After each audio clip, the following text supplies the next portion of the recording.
At sunset, all who had people sick with various diseases brought them to him. He laid his hands on each of them and cured them.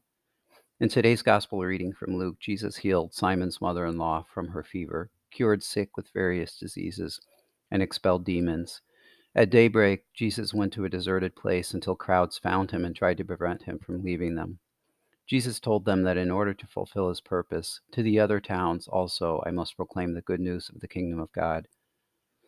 Luke's account of this day in the life of Jesus presents the divine physician, capable of healing any illness and various diseases. God, help me understand that, as in so many other accounts of Jesus healing people, it takes effort on the part of people being healed to show themselves to him. Just as doctors diagnose and heal the sick when they present the illness to them, Jesus sees and heals those who come to him for the sake of being healed. In the account of Simon's mother-in-law, who was sick with a fever, Luke says that they interceded with Jesus about her.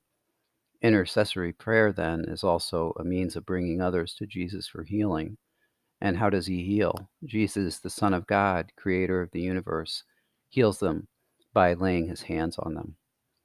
The people who knew of Jesus went looking for him, bringing to him all who were sick, so much so that they tried to prevent him from leaving. The crowds found him, and he laid hands on each of them. What a gift we have then in the Eucharist, where Jesus is truly present.